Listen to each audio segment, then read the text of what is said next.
we've been focusing on off the desktop, but not exclusively. There's an awful lot left to be learned about desktop user interfaces and devices for desktop user interfaces. So we're not exclusively in one domain or the other, and we'll probably stay that way, although a lot of the more interesting things that we want to do are off the desktop.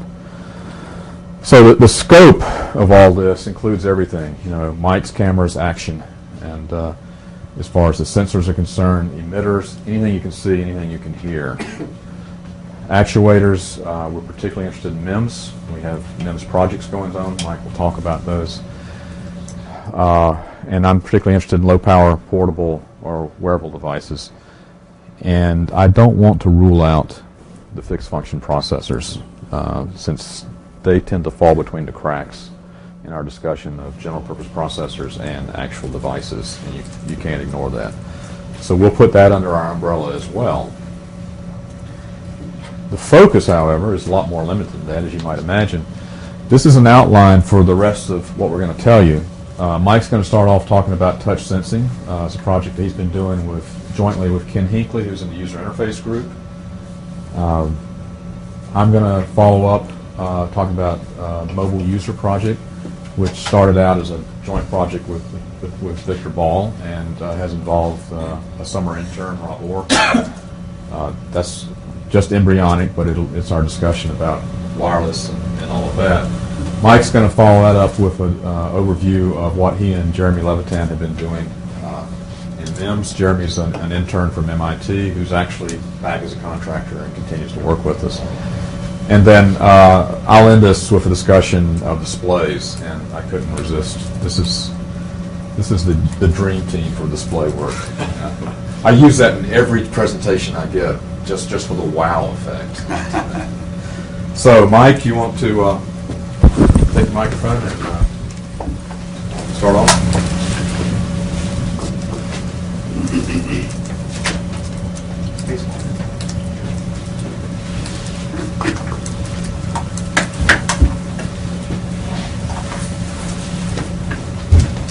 Appreciate the opportunity to show what our embryonic team is doing. As Turner mentioned, this is a project that when I first came here, Ken Hinckley from the user interface devices said, "Oh, a guy from hardware. We wanted some device to measure proximity or touch, and could you please help us?" So I took probably the amount of time that Ken took to write the abstract to make the prototype, and that seemed to work fine. And from that, he built a couple of prototype devices you see there. Then we got interest from the rest of the UI folks, so we built 30 boards and kitted up parts, and anybody who could wield a soldering iron or a wood burner could build one of these devices. We saw them going into mice and trackballs and keyboards. These are actually Ken Hinckley slides, so which he did a very good job on.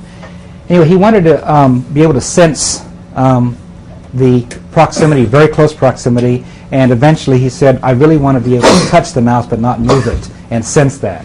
And so we decided on a capacitive sensor, and the gold-looking or silver-looking pieces of the mice is just a paintable conductive ink, and that gave us, with the kit of parts, capabilities of putting a sense pad anywhere on the device. So he implemented two new events, touch and release, from the particular pad of interest. First, we experimented with the palm. Wanted to know when the user had his or her palm resting on the mouse, not necessarily moving anything. And then we eventually moved that into pads by the button, pads actually on the wheel when your finger was resting on the wheel and the thumb. He evolved this device over a number of months and found quite a few new interaction techniques and tested them out on folks. Got a lot of questions from the UI folks. So, well, why can't you just use software? In other words, detecting a mouse movement. Well, that requires the mouse to be moved, and that's a whole different situation, as his user test indicated.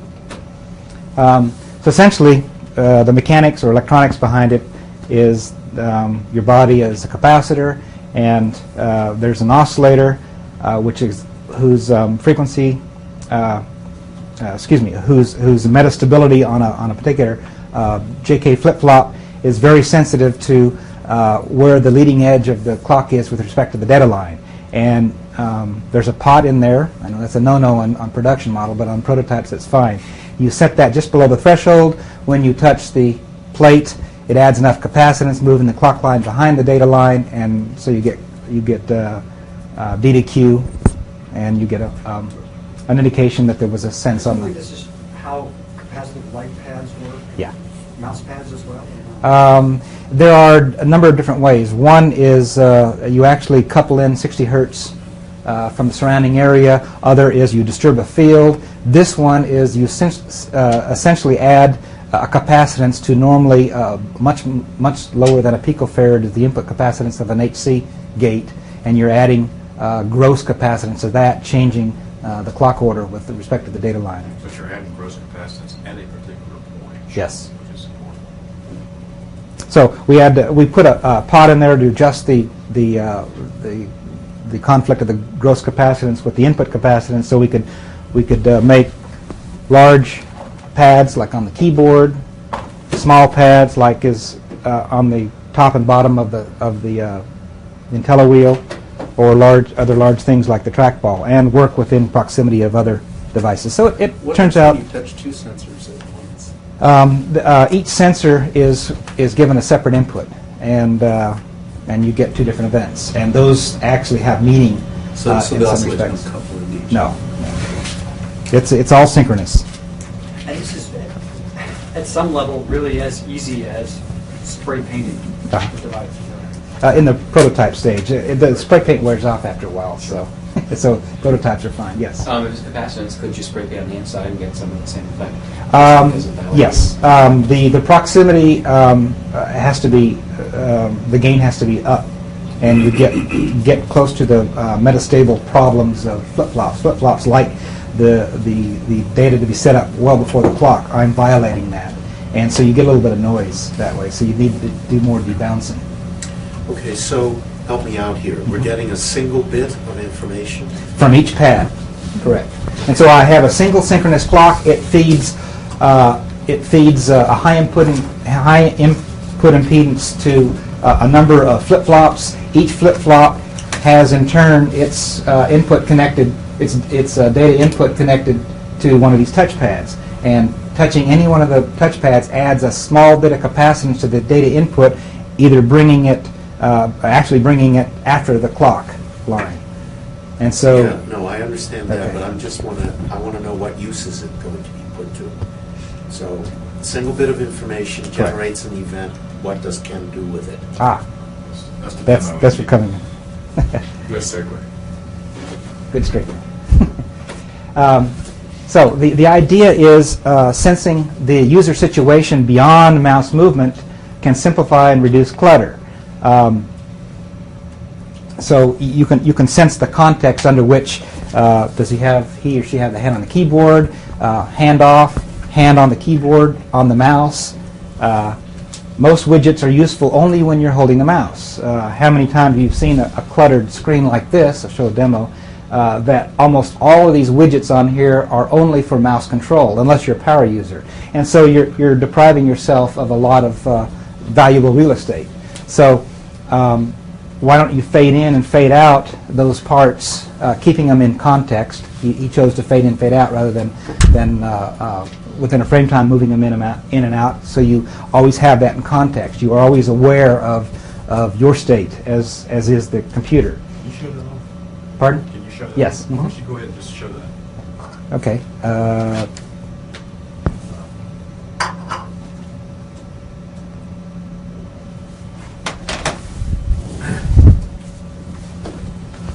So first you'll see is when I touch the palm of the mouse, you see a sonar telling you where the cursor is. And he's put a little hand there. So now I have full access to all these widgets. When I take my hand off, the widget panel goes away. Now, one of the comments by the folks at the office group said, Well, why don't you just wipe the slate clean? I don't need any of that stuff because if I'm not a power user, I'm going to have to hit my mouse to do the other stuff anyway. So make it even more demonstrable, more dramatic, and just completely wipe the slate so you get a total real estate of document. So he also has another, he's been doing research in two-handed, and I'm not smart enough to take his thunder there on the user capabilities of two-handed input, but looks like the trackball came unplugged. Yeah, he said I'd have to reboot if the trackball came unplugged, so we'll do without the trackball. And also you see the sonar. What is it that I do when I first come up to a PC that's blank?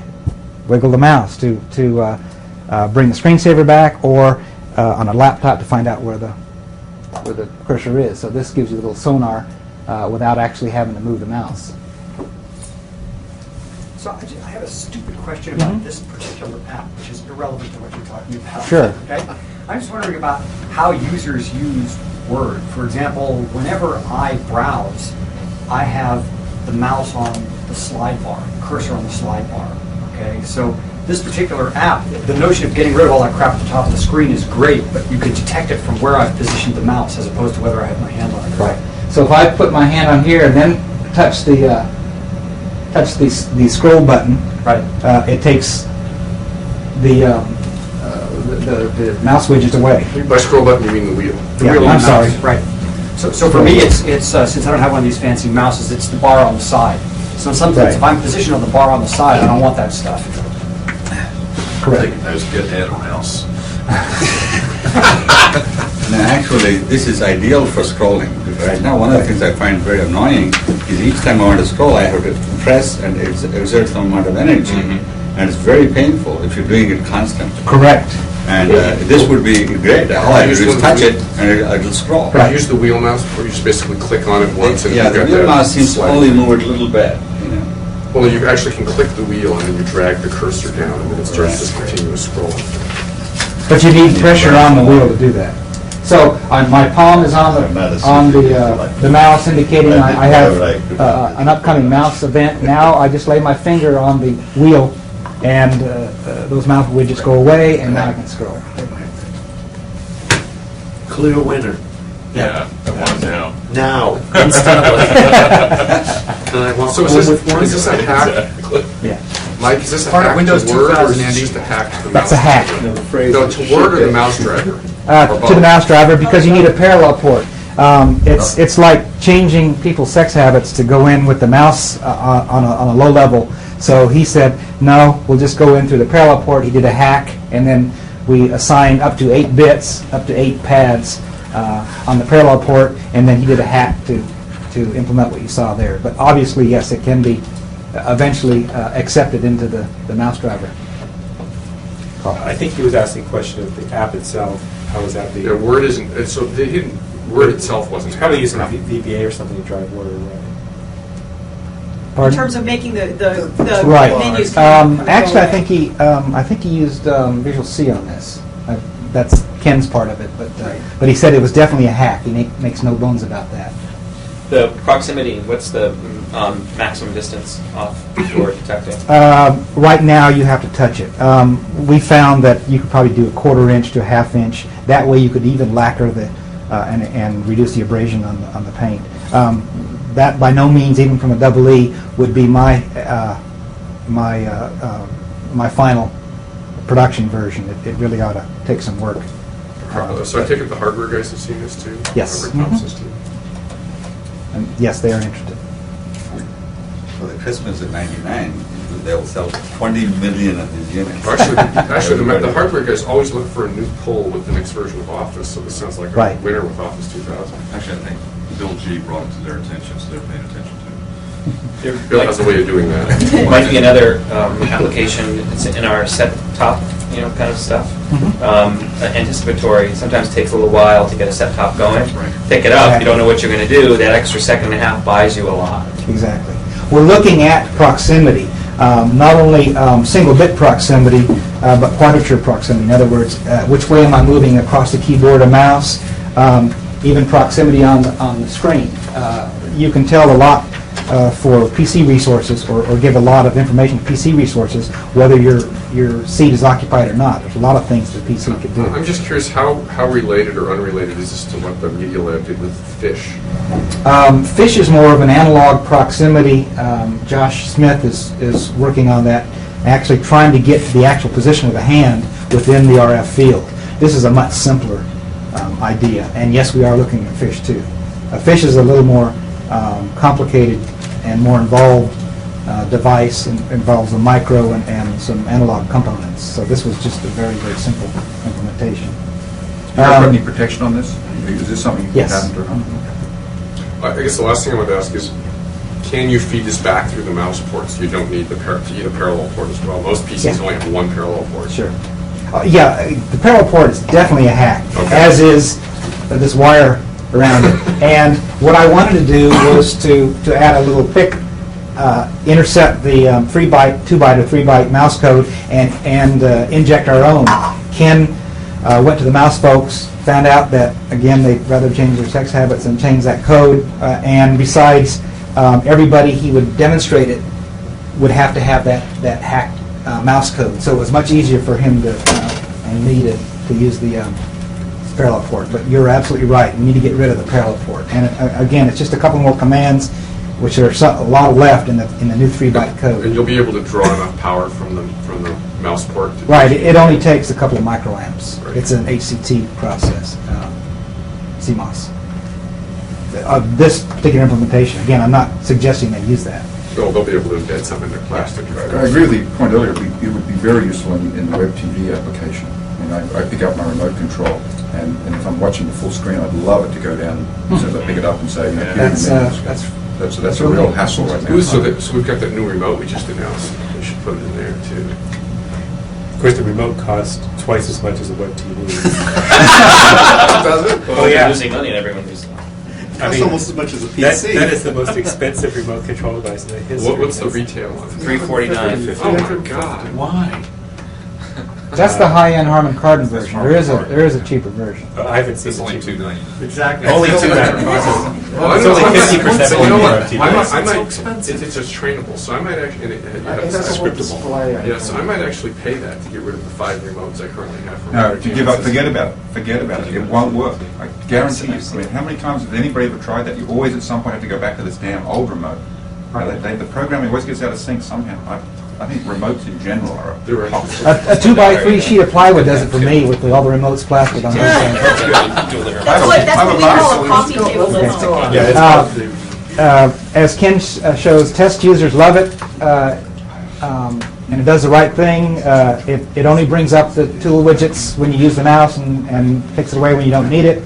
Nice thing is no retraining is necessary. Just use it the way you would normally use a mouse.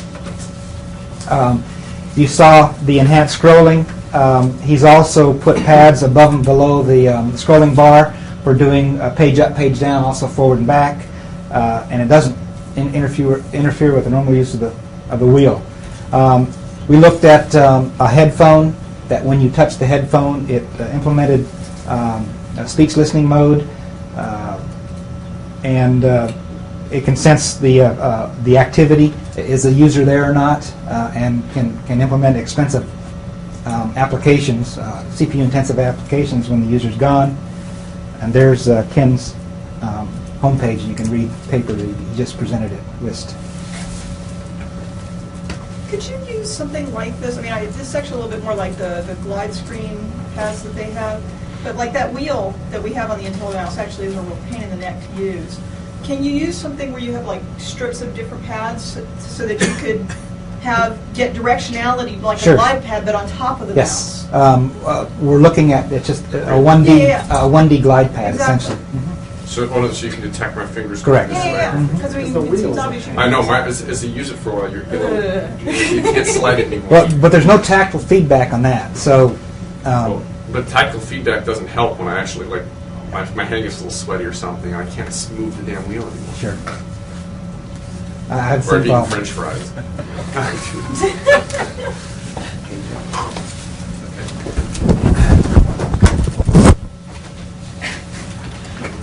Bill's microphones for the next presentation. I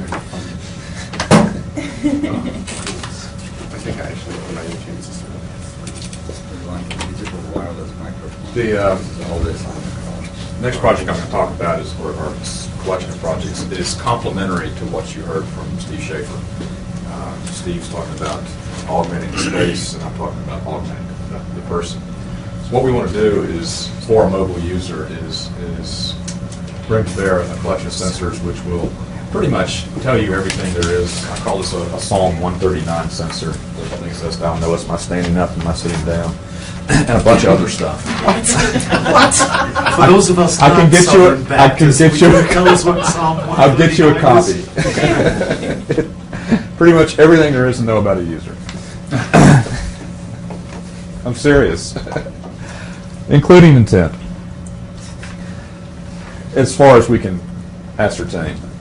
Written by an ancient program manager. Whose name? David, I believe. Then we want to communicate that back to the environment, whatever the environment is, as well as provide voice communications. And stuff is becoming a technical term these days. So we're just stuff.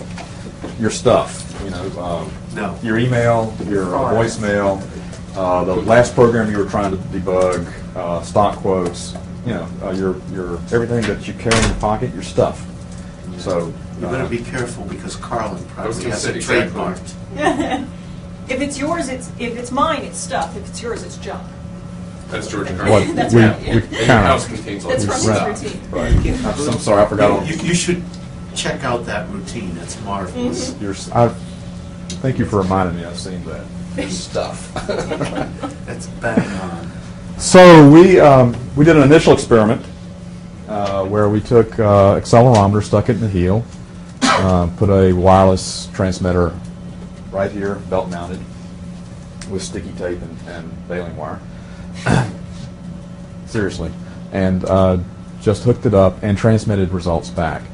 This is just getting our feet wet. That's all we were trying to do with this. So we're heading somewhere with this, but this was the original thing.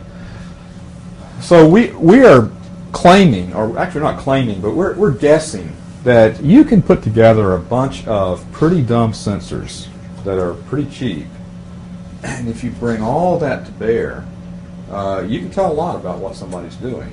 So here's an example, using very simple signal processing. Now, if I were going to put on my professor's hat here, I'd say, oh, well, we're going to take this input signal and we're going to create a hidden Markov model that will allow us to recognize not only the different states, but the individual involved. And you can do that. I mean, people have done that. Gates, when you're walking, is very individual.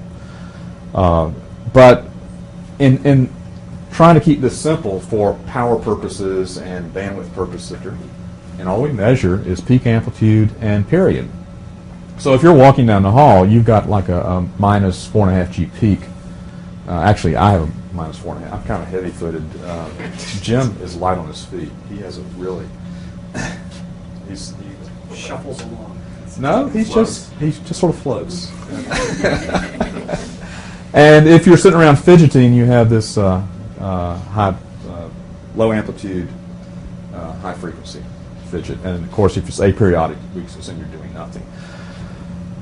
By collapsing all of this down to just period and amplitude, we can get by with a really low transmitter duty cycle. And that's the whole point, because we're trying to look at this from a function standpoint, a bandwidth standpoint, a cost standpoint, and a power standpoint.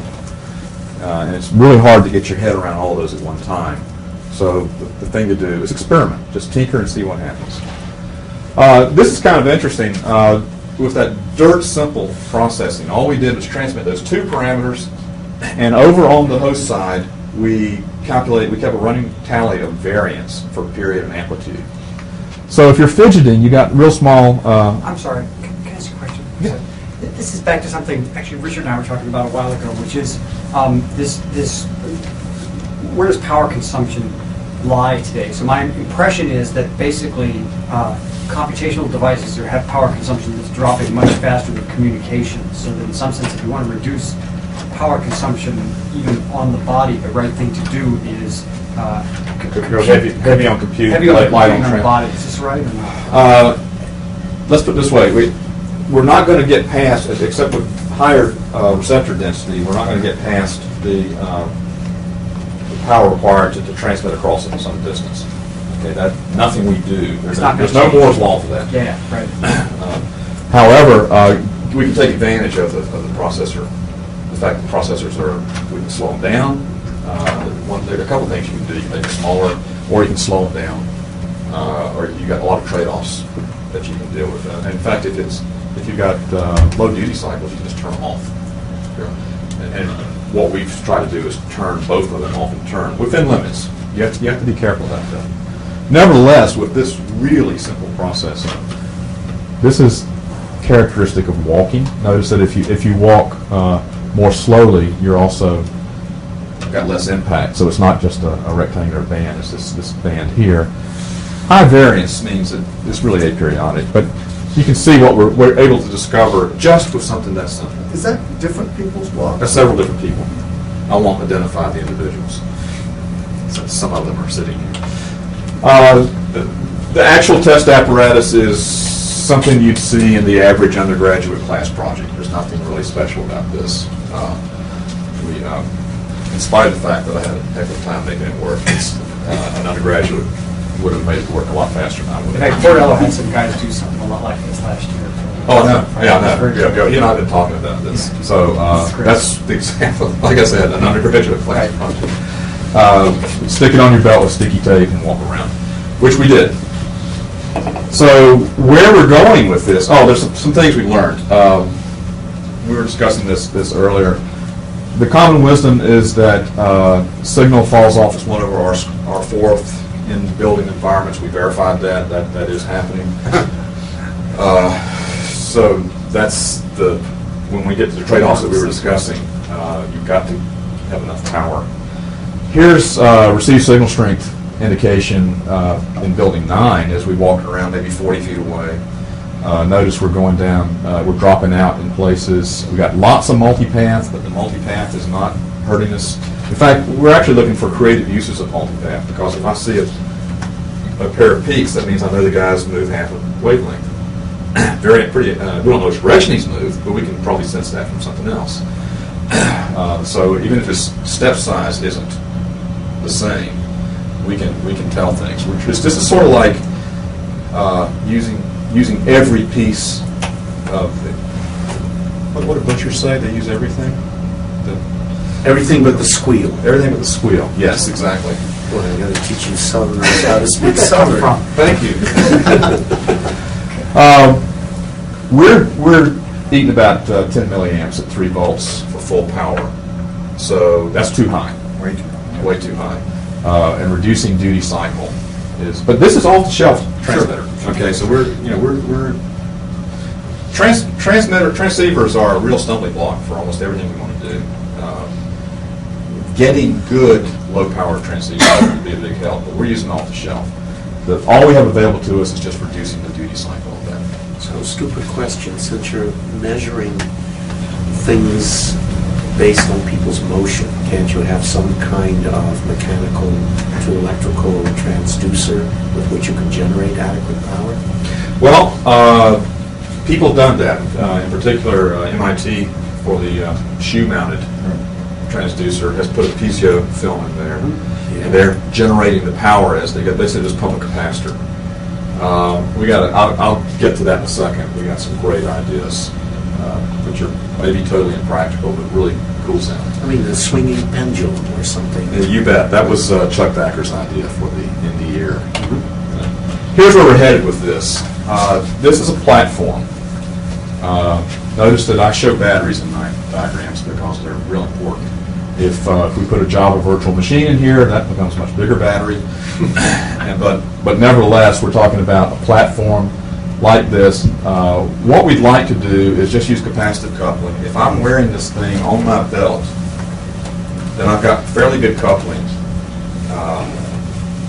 along one side capacitively, and that means I can hang anything else from a shoe, from a watch, whatever, and use that as a sensor. So here's an example. Now, Mike was actually showing me there's a company that sells an in-the-ear transmitter receiver for $29 for security guards. No, there's a kid's toy. I just found the radio on the way over. $29. And it's in the ear. Totally. Transceiver. There's no wires. That's a whole lot that was the cheaper claim. than the $400 for that. So Yeah. they said $29, and it's the number 4 toy for Christmas this year. What does it do with? It's just a kid's version of the sort of spy transceiver. You can talk in it, and it picks up the sound conduction. conducted into your ear. So I it's- can't believe Those are they so got that. uncomfortable. And what's the range? Mike, you got to go to the. You sure it's not just an ear trumpet? it sounded You sure there's not a very- string between the two people? You know, now, we were in the toy store. We saw $14.99 quote night vision goggles Oh, right. unquote, which consisted of a red film. Okay, over Flashlights mounted on either side of the goggles. And we were informed by the store guy that these don't work. The flashlights don't work. You have to walk around in a lit room. And then it looks like night vision. So it takes So a is this lit room similar makes to it this look like thing a night. in the ear? Right. Here's what I had when I was a kid. It's even better. We had a color TV. My mom got this for me, and here's what it was. It was a plastic screen you would put on your TV, and it was just 3 colors. The top was like blue, and the middle was green, the bottom was brown. You know? And you went for it, didn't you? we actually had exactly the same thing. It was we were kids about the same time. So Exactly. exactly the same. How many here bought these see-through-the-clothes glasses from Battle Creek, Michigan? All right, Mike. That was your finding of that. But there was the Sony see-through Why don't dress you really- camera. That Okay, you really opened the Pandora's box here. Okay. We've, you get the idea. I still like Chuck Thacker's idea of putting a little swinging pendulum in here to generate the power. Earrings, for It's God's cool. sake. Earrings, pendants are actually kind of nice because one of the problems, if you hold this is kind of, I realized that that a Rolex and Big Pen just really don't go together, but bear with me. If you hold this in your hand, you know, you've got good coupling to it. If you put it in your pocket, well, women don't normally put pins in their pocket. So, but a pendant is well coupled and it's well positioned to sense a lot of motion. But Trevor, if you put a pen in your pocket, you probably have a pocket protector, so it's insulated. Well, we can actually take advantage of that. You by- spray that silver stuff on the pocket protector. I was Yeah, actually the thinking guy's of putting chest, flat okay. batteries in the pocket protector, but because we really need batteries. Batteries are a big issue. Down here, we got a lot of power being generated here. We can take advantage of that. The point is that this is low frequency, down around 100 kilohertz coupling. For anything you want to add, you know, if you want to instrument this and say, I'm going to start doing nifty things in here, you just build that, and it couples into this base station, and you've got the RF link out to the rest of your environment. So that's what we want to build as a platform for experimentation, and start looking at some of these power and bandwidth and use issues as well. But the key is we'd like it to be a communicator as well. So how safe do we know this kind of thing is, or do we not? We're Pretty clearly, if you have a pacemaker, you probably don't want this, but you know, what about other possible side effects of electrical fields? You mean additional? Well, I'm just, all Do I'm you know talking what you're exposed to just by walking around in this all I'm building? talking about is, for example, the Microsoft Natural Keyboard, something close to half the cost is liability insurance. You're Half- shitting. No, something close to half the cost of Microsoft cost is this third-party liability insurance. So if you start doing stuff, I'm not saying this should stop the research, but something to think about as you talk to product or start to productize this is, what is somebody going to come after you? Oh my God, you caused my father's heart attack or something. I'm It's just wild. we've thought about this, and the question is, should we back off from stuff that we think is? I'm not saying stop the research. I'm just saying something Right. to keep in mind as you move forward. No, I've worked on products before. The real question is, how much more slowly will you walk if you have to be generating all that power? You sell it as a diet supplement. You have to burn this many If calories. you're running low on batteries, you just sort of get up and walk around. You know, that's It'd be an interesting social this phenomenon. this is You gotta walk. this is not a unique project. if you're familiar with Bodyland, the idea of the central hub just stolen straight from Bodyland, which is from BB&N. They haven't published very much about this. In fact, I don't think they're going to publish very much. They still exist. That project? No, that was a military funded. Basically, that was to find out where you've been shot and how badly you've been shot.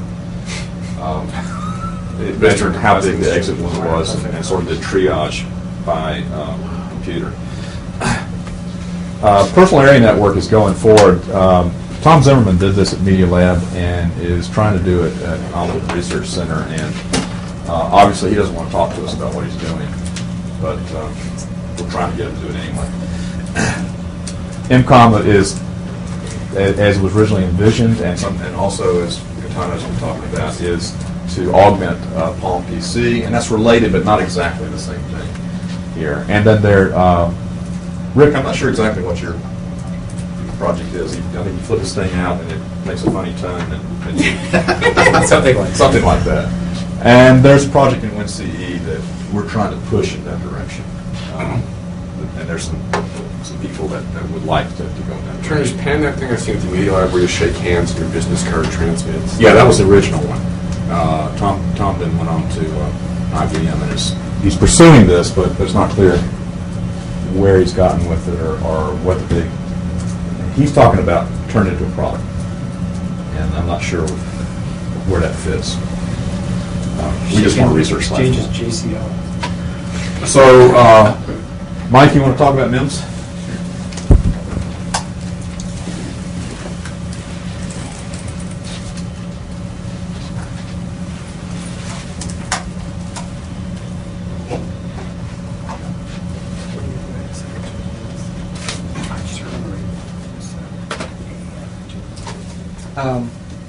Bore most of you know what MEMS is.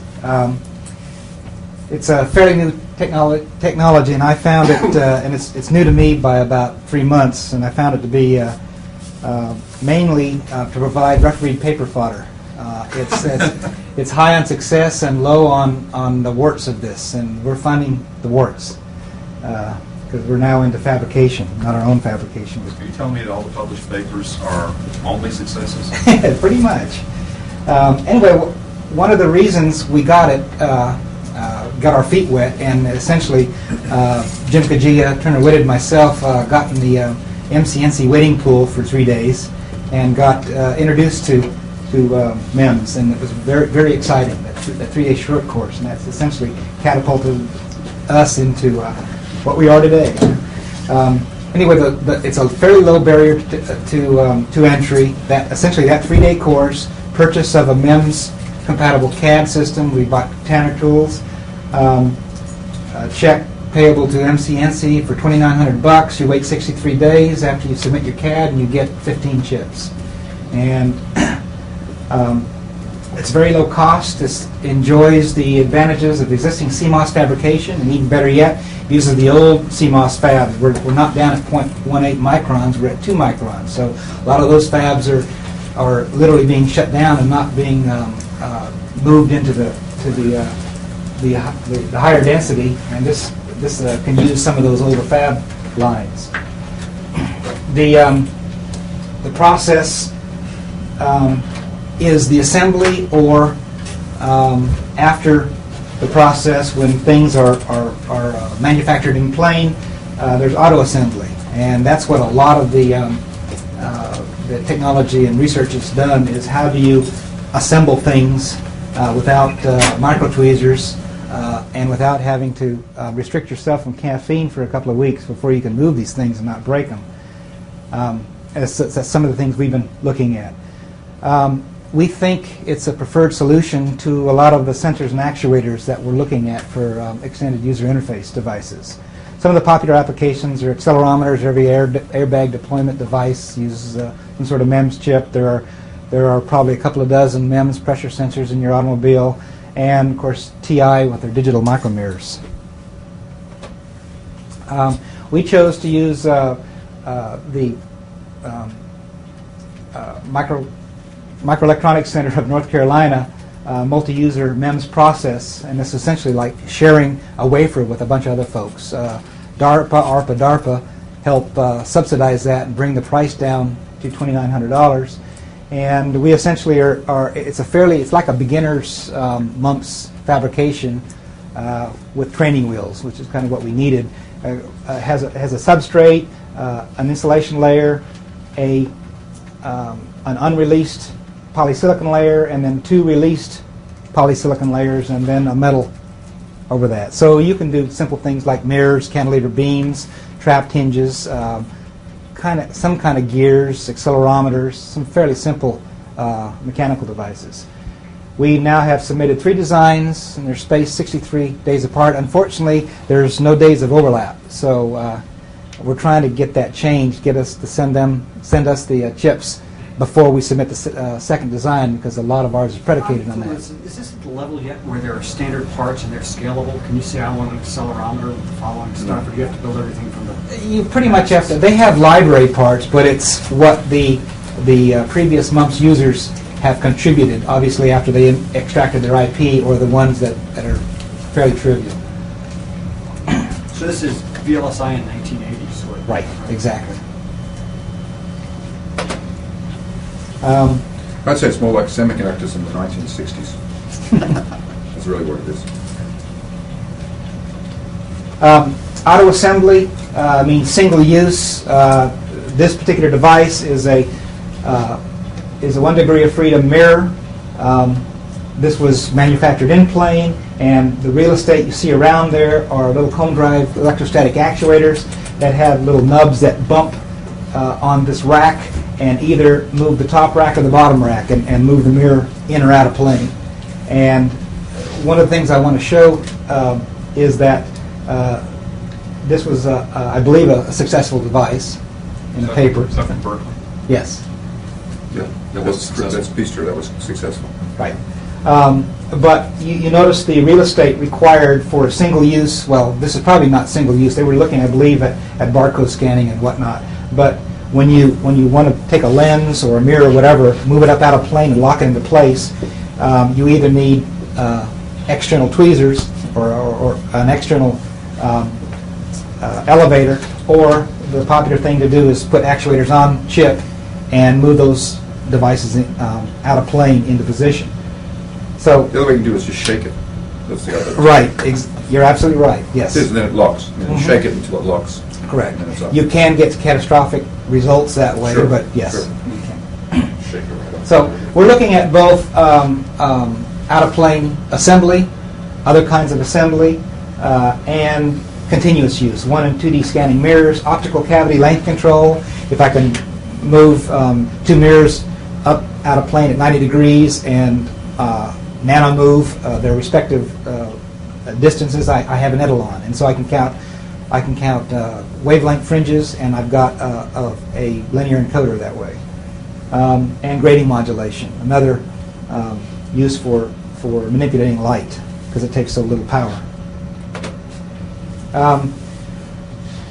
One of the charts that we considered in the actuator technology arena is the comparison between electrostatic, magnetic, and thermal actuation. Electrostatic is a fairly known and probably the most popular form of actuation. Normally it's in plane. That is, a released piece of silicon is manufactured in a cone-like environment, and that is subjected to a dissimilar electrostatic field and either attracts or repels a cantilever comb drive that's on crab legs. These are little crab leg springs, and so this thing moves up and down about 8 microns. Energy density required is very low. Real estate is fairly high. That picture I just showed you were a whole bunch of comb drive actuators. Electrical power, very low. This is a barrier to, right now, to final acceptance. The voltage actuation is fairly high, from the 10s to 60 or 70 volts of actuation. Frequency, which is nice, it's fairly high. Frequency of actuation, they go up in, even with short crab legs springs, they can go up beyond 100 kilohertz for the 3D power point. Magnetic actuators is a fairly new technology. Most of the stuff that I found in the literature actually put ferromagnetic material on the chip. Well, since we were slave to the MUMPS process and their training wheels, we've been exploring putting a rare earth magnet below the chip and just putting voice coil kind of devices in plane. In this case, it's a spiral coil, looking at magnetic actuation. I'll show you some results of that. Energy density is medium. Real estate is medium, but it's much lower than electrostatic. Electrical power is essentially medium to high. Voltage is low. It is TTL or CMOS compatible in those ranges, and the frequency, depending on the inductance and the mass that you're moving, is fair. It's probably 10 to about 50 kilohertz. Another very high energy density is thermal actuators. This is what is commonly known in the library parts of MEMS as a heatuator. It has a cold leg and a hot leg. You pass current through these two pads. It heats the thin line with respect to the colder thick line. The I2R losses are higher in the thin line, and it bends away from you. And you get about, with a 200 micron thermal actuator, you get about 10 microns of movement. Fairly high force. So the energy density is high. Real estate is fairly low. Electrical power, pretty high. Voltage, this is CMOS compatible. 5 volts at about 3 or 4 milliamps. Frequency is fairly low, though we have gotten above a kilohertz at 3 dB power point. And what we are now looking at,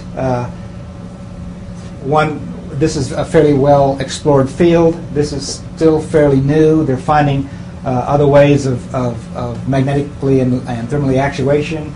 I believe because the energy density is much higher than the electrostatic, and this thing is a problem with single chip actuators or actuators on chip that the hardware devices are looking at the magnetic and thermal actuation, focusing in on that. One of the first devices we submitted on the first chip, I won't go into details, but adhering to one of their device process controls on how you can run wires. I ran every device on this large chip with wires that are now grounded to substrate.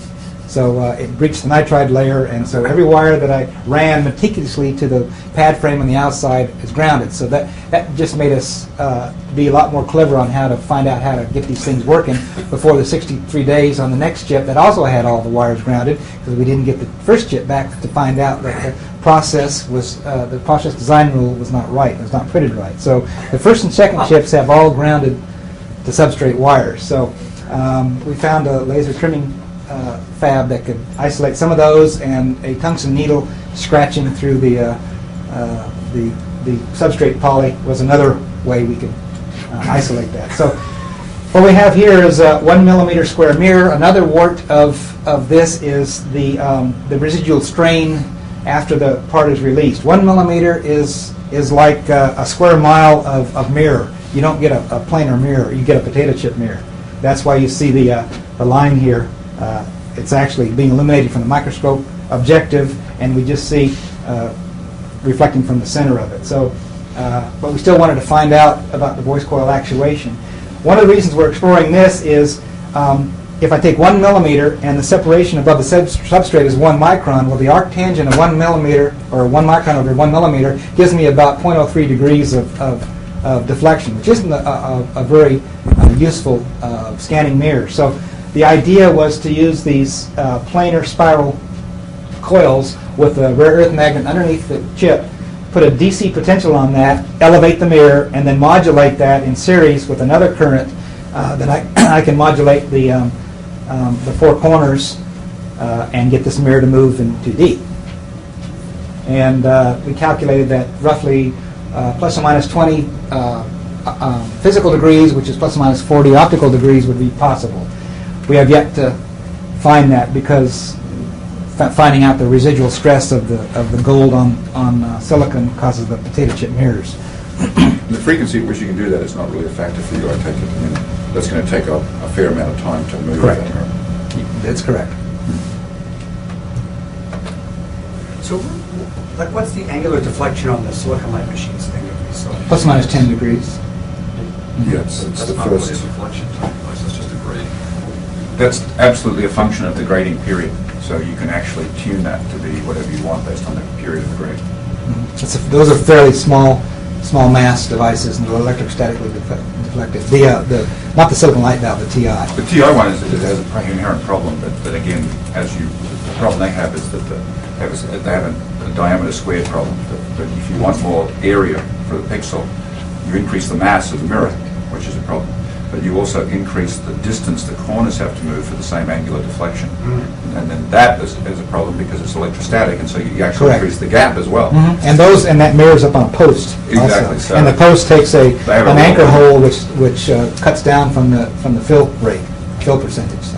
And silicon light machines one where it's these diffraction gratings, you don't have that same. Right, they have a much higher intrinsic frequency too. Looks like Looks like the ABI file died. yeah. I'll show you a video at the end that's supposed to animate. So there's the actual picture with 4 probes as opposed to the substrate grounded wires.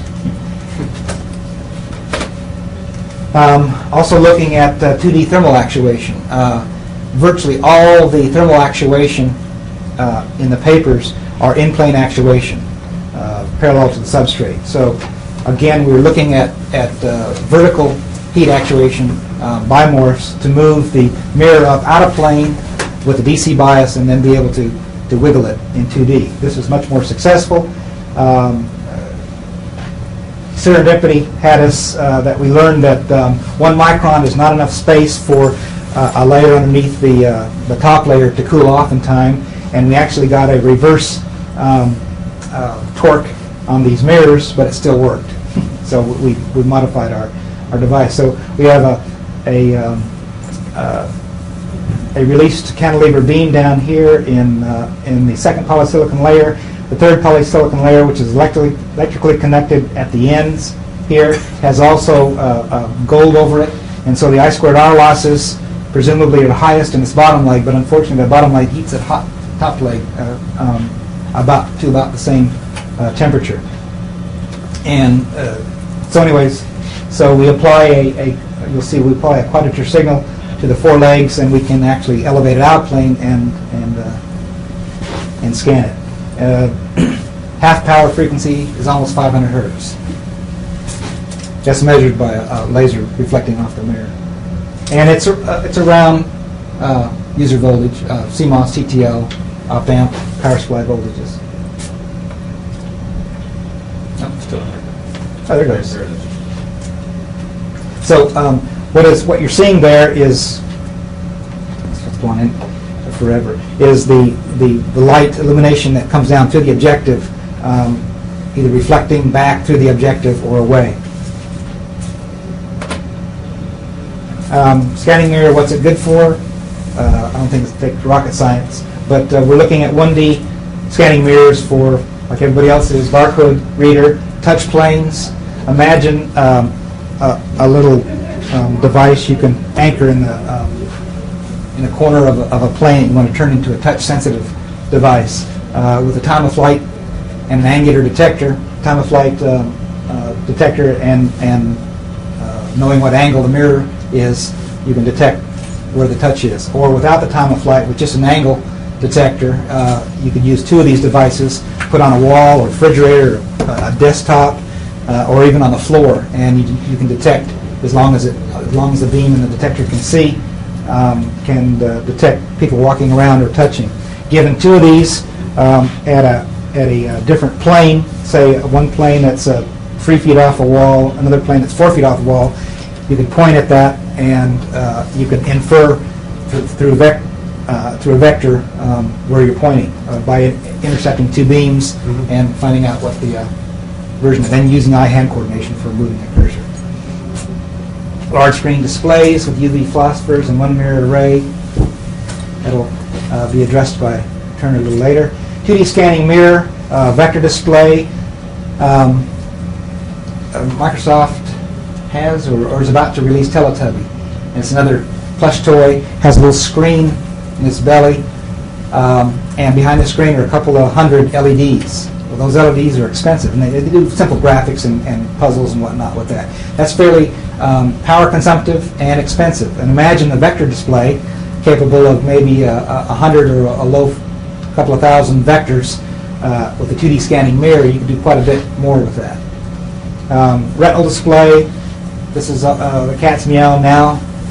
Personal high-resolution imagers using lasers, and a steerable detector, among many other applications.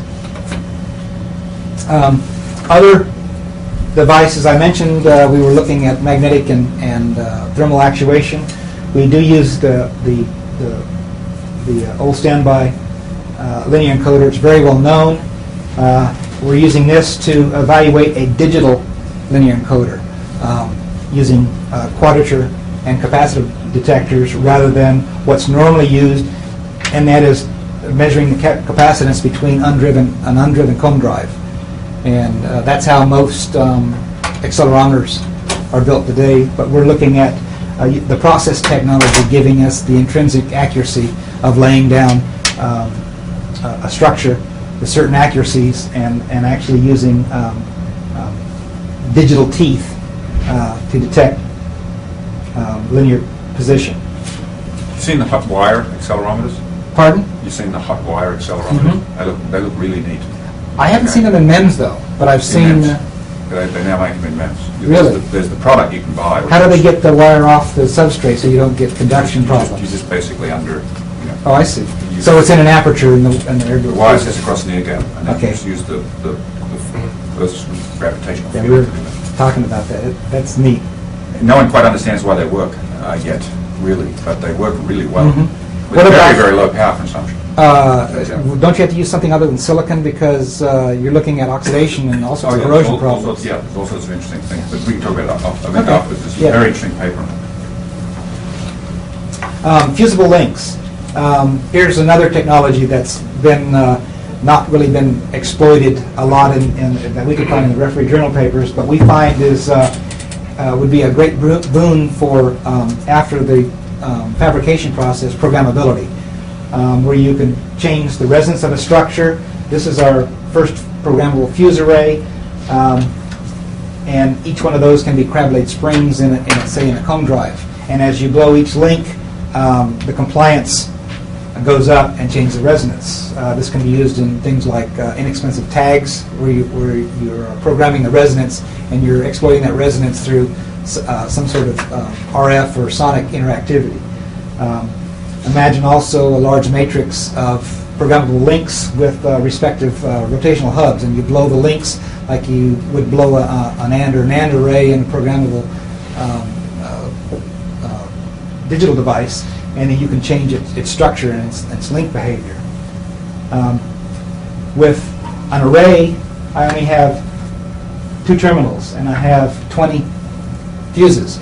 And so the way I get that I can program blow one at a time is that we metallize only part of the structure. And so with a constant voltage pulse here, the first one is to go is this one, because the I2R losses indicate the current will be highest in this leg, as opposed to this one, which is about 300 or 400 ohms. This is about 10 ohms. And so we've had this chip back now 3 days, and we've been able to successfully blow these links one at a time. Anyway, it reduces external connections. Imagine if you wanted high granularity in your programmability, it would normally require quite a few external connections. With this, conceivably you can do it with 2 or few number of pairs of fuse arrays. And we're finding it is predictable. Yep, that didn't work either. Let me show the video.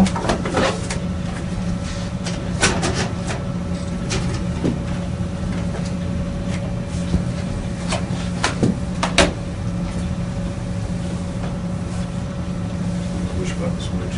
You have to change that.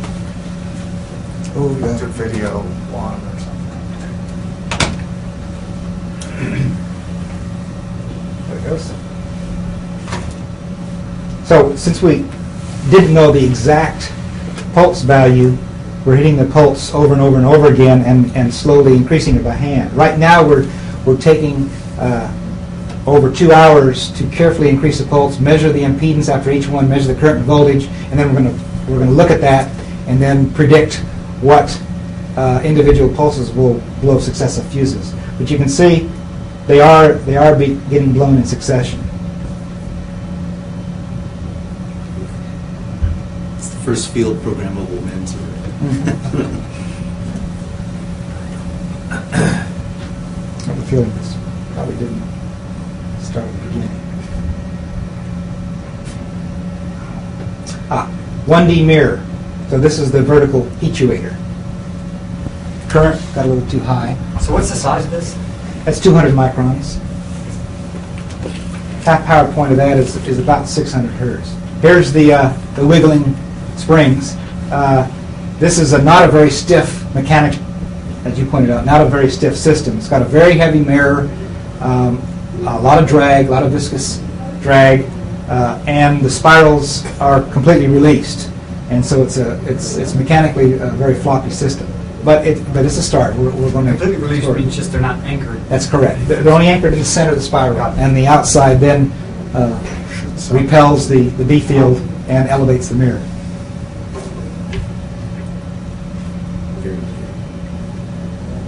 Whatever the hell it's doing is great. It's actually on a vibration table, so you So, in 2,000 years, some culture will discover this. What the hell was that? That's loudspeakers for mics. That's right. Perfect.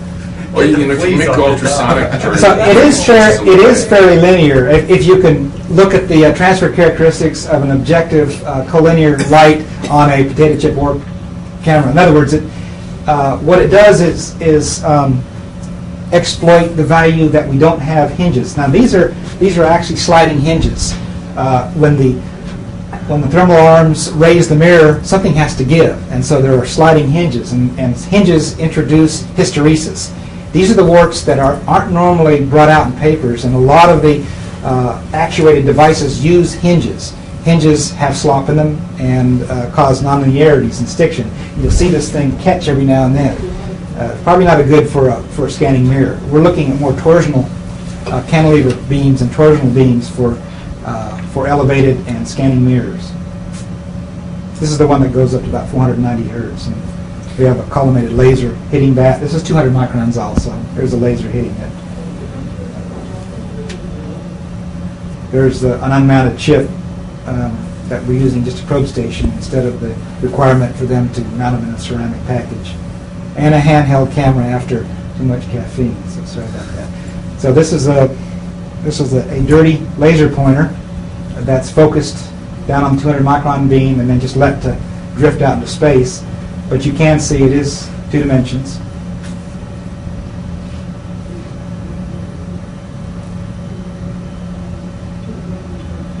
And the contrast there looks like Lysigou is essentially the program is burdened and can only put out about 4 or 5 points at the high frequency.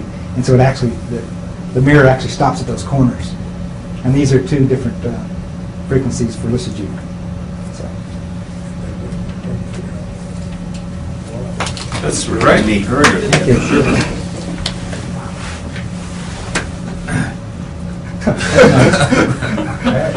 We won't ask. Where did you grab that High voltage actuation. Video 1 and video 2? No, RGB. RGB. RGB.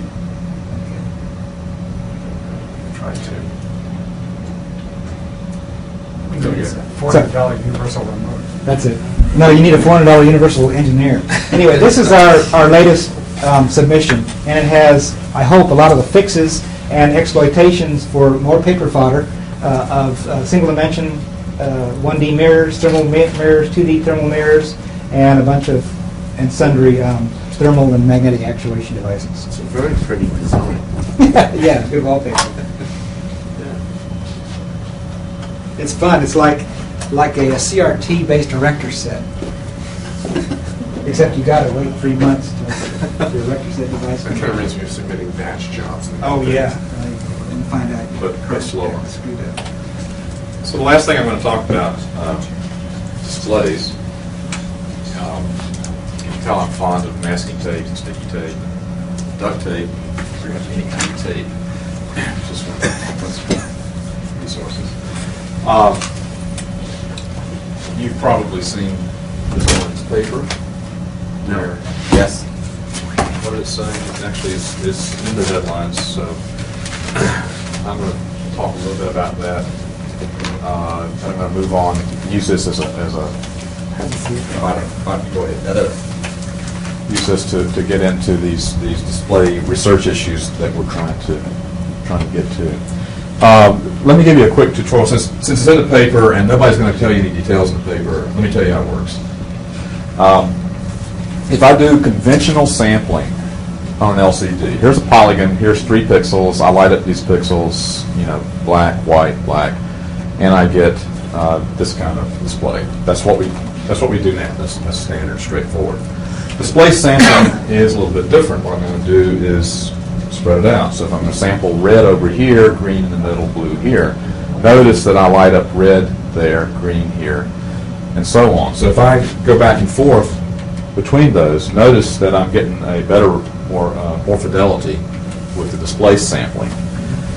So that's the whole, that in a nutshell that's a starting point, just a starting point. There's a lot more to clear type technology than that. But if you start there, then you can take advantage of that fidelity. The downside of this is that you can get color fringes in there. So a lot of the IP in ClearType has to do with reducing those color fringes, and it's a heuristic right now. And we're still looking at other schemes for doing that. So if you can do this with regular point sampling, you can certainly do it with anti-aliasing. So if we just displace the filter kernels associated with it, we can get anti-aliased displaced sampling, and the quality's even higher. So if you combine all of those, the anti-aliasing, the displacement, and the heuristic for getting rid of fringes, that's what ClearType is. And there are all kinds of variations, including if you go across here, here's a span, you can involve it with one-dimensional filter kernels and do a pretty good job. Text, because it doesn't move around a lot, benefits greatly from such simple processing. The current ClearType implementation oversamples at a rate of 20 to 1. We're working with the ebooks people to show them faster ways to do it, including analytic schemes.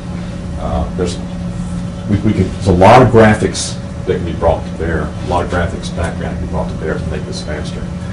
So that's actually nifty stuff. If you haven't seen the demo, I know some of you have seen the demo. If you haven't seen it, see it. It really is dramatic.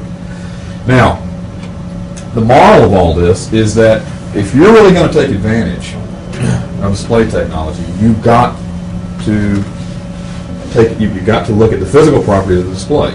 Period. You can't just sit there and say, "Oh, this is a display. We'll drive them all the same." Question is, as we go forward, how are we going to do that with displays where we don't know the physical properties? And our answer to that is, well, we need to be a player, not necessarily in the sense of a Sharp or a Toshiba or a Philips, but we need to be in the research game to start anticipating what they're going to do. So back up for a moment. The technique works for LCDs. Is there anything analogous that we can do for CRTs? Well, you would bring that up. Internally, we've got this big debate about why this looks good on CRTs. Okay, it does indeed look good on CRTs. My argument. I haven't seen that. Well, it does. Let me give you my argument. The key here is that this is an addressable element. That's very important. It's an addressable discrete element. CRTs have displaced elements, but they're not addressable. Furthermore, you get spread from the phosphodot. What's happening, and this is, again, my best guess in looking at it, is that the anti-aliasing they're applying is better than the anti-aliasing that's currently in the rasterizer. And as a consequence, you look at this and you say, oh, this is much better than what we currently have.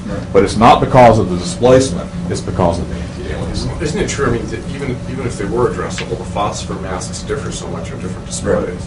Well, the shape of the dot pixels and whatnot. It varies with the focus and everything else you can imagine.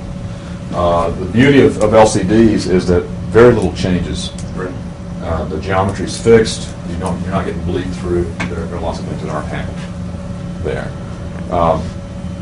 Doesn't mean that you can't go back and start thinking about other display technologies, saying what can we take advantage of. I don't know those flat LCD screens anyway, less space, cooler. Yeah, You for sure. know Kerry Kornfeld? Yeah.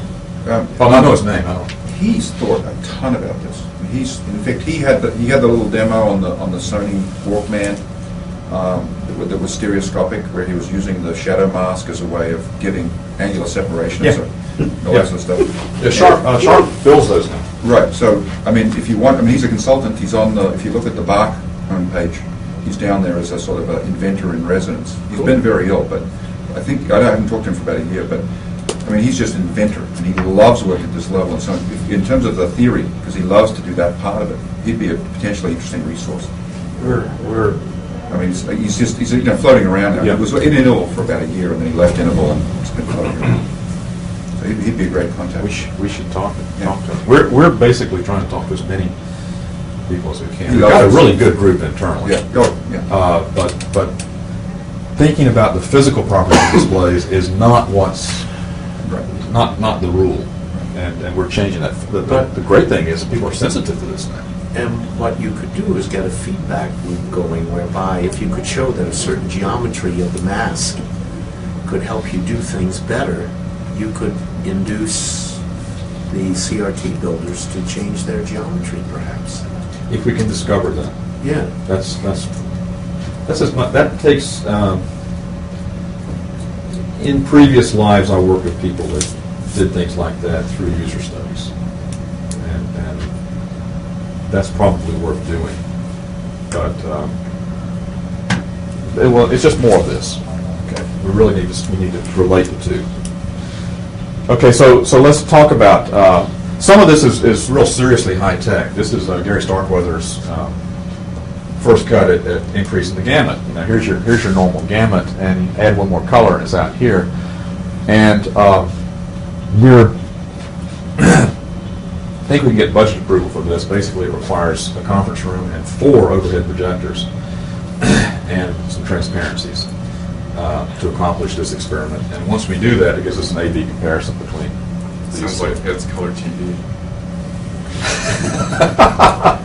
Well, we're grown up. We're not gonna. We don't have any box tops. We're just gonna do it for cash. But that's the kind of experiment you try it. If it's worthwhile, then that's one more thing you stir into the pot. Printers already do this, by the way. Printers will go with 6 CYMK. colors. CMYK. I mean, there's more. Six But their color gamut buses. is way inside the RGB gamut anyhow, so. For printers. Look at some of the Very small look gamuts. at some of the new ones. The 6-color printers look really good. Anyway, Gary has done a lot of work to optimize where to put a 4th color, Yeah. where to put it. And he's found that not only does it expand the gamut by 40% at a particular intensity level, but if you look at the entire volume of color at the low intensities as well as the high, you really pick up almost a factor of 2 just by adding one color. Oh, that's amazing. Now, are you guys, And that's an LAB space where they're constantly. Are you It's uniform. Yeah. It's a uniform space. are you considering what impact varying degrees of color blindness does or doesn't have on the perception of this? Not yet. We'll stir that in. It's really basically blanking out a couple of receptors.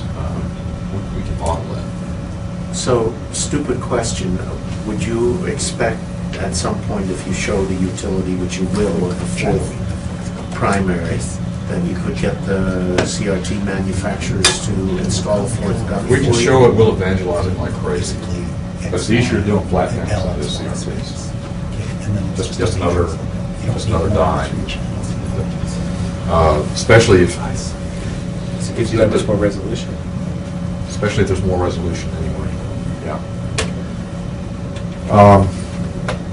So here's the approach we're taking. And the idea here is let's just build a test bed to try some of these ideas. We're not trying to build prototype manufacturing displays. This is schematic. Don't take this to mean anything. What we're looking at is photoluminescent versus electroluminescent, and that gets us away from the vacuum. So all of a sudden, now we don't have huge forces in our weight. You could probably pick it up by yourself. On that television, there's 10 tons of atmospheric pressure on that piece of plate. If that band surrounding here weren't really, didn't have a lot of tension in it, this thing would just collapse. Wow. And you wouldn't want to lift this television. Actually, I don't think you could lift this television. So weight's a big issue. As Mike pointed out, we're looking at MEMS devices for deflection and modulation, and for our modulators, we want to try parallel arrays. We've seen the two-dimensional arrays; they get very expensive, very complex. We have the one emitter in CRTs, where we just scan the whole thing out. That means we tunnel all our bandwidth through one little place, and that gets out of hand. So one of the things we're looking at as a compromise is linear arrays, trying to analyze. You really need to go down and visit the Silicon Light Yeah, machines, guys. That's what they do. That's what they do. That's what they do, and it's great. Yeah. Once we heard they were doing one-dimensional arrays, we knew they were starting to get on track. So, I mean, you'd love it. You'd love it. So the idea is, what are the implications of that? I mean, the bandwidth implications, architectural implications, and so on. Are you, you're deflecting a small laser to light phosphor? I don't understand. It could be, well, source is a source. It could be a laser, it could be, we've looked at just, It's a gas discharge. Gas It could be a discharge UV tubes. gas discharge. It's just like how fluorescent light works, except the phosphorus is coated on the inside, and it's coated on the screen. But a plane of light rather than a single ray. well, we're looking, this is a schematic. Okay. Basically, if you've got a screen of phosphors out here, you can play games back here and tinker to your heart's content, and that's the intent. So we're going to have a plane of phosphors made for us. Right off the bat, before we even get started, there's Jim and Mike and Gary had a wonderful idea, and that is, let's don't go with a patterned screen. Let's just do a slurry of phosphors, which will convert. We'll take 3 or 4 different wavelengths and find phosphors which convert that wavelength to red, another wavelength to green. What happens here is that you just put a slurry of this down on the surface, and you feed it with a collinear array, and sweep that. There's no patterning, no limitation on resolution, none of the displacement you see. Remember, the displacement we see in LCDs is something we can take advantage of, but if we had to do over again, we'd really like those elements to lie on top of each other. Here you can lay everything down on top of each other, and the resolution limitation goes away, and you don't have the alignment. So you essentially focus the different intensity beams at one spot, and it gives you red, green. Yeah, and this phosphor is going to this wavelength is going to excite red. This wavelength is going to excite green. These are all near UV wavelengths. We'll probably contract with a group at Georgia Tech, the Phosphor Center of Excellence down there, to actually build this and to research the choice of phosphors rather than trying to do it. I mean, there's no point in us trying to do it in-house. We know what we want. Contract with them, see what we can come up with, and then build something. That's pretty exciting. The fact that the alignment problems go away and the resolution limitation goes away is pretty cool. Another big advantage is that you don't get any pixelation, potentially. You do from driving it, though. Remember that's at the display itself. Right. We'll probably there's some pixelation associated with the Turning it on and off. turning it on and off. But the Silicon Light guys, they get no pixelation at all from the technology, and there's a sort of integration that happens on the screen, so you get these nice big blocks of uniform color. I'll bet you'd end up with the same effect, relatively speaking. This could be another place. This could be very interesting, by the way. Well, I'm not sure. Maybe there's this big push right now for doing digital transmission to movie theaters throughout the United States, and there's this spin-off out of the guys down in Southern California, San Diego, that are trying to do that. We should talk about that afterwards too, because they're buying these big, huge JVC, light amplifier things to try and do that. But there's an effort right now that certain significant people are behind, like Lucas, to actually sort of create the critical mass to rewire all the theaters. The thing we're really interested in is this, that if you look at the cost of this kind of display, it's a piece of plastic that you've put phosphor on, and it's a little MEMS device. Absolutely. This is a very cheap display. I mean, all the things that make CRTs Sure. expensive. To achieve third the depth of a normal display, so you've got a great form factor advantage from the folded optics. I mean, there's a lot of people have been trying to go after this Right. nirvana here. The one thing that has kept PCs from being considered really serious contenders in, for example, the home market, is the fact that the displays on PCs are Right. just too small. So, And the big ones are expensive and too heavy and et cetera. Right. And in the wrong place. They're not hanging where you Right. want. This slide didn't come through. There's I got the wrong version. So the slide that shows the XY address and everything else, I can wave my hands and talk about what you should be seeing. But the fact is, ultimately, we're looking at what we call smart wallpaper. We've been talking to people who do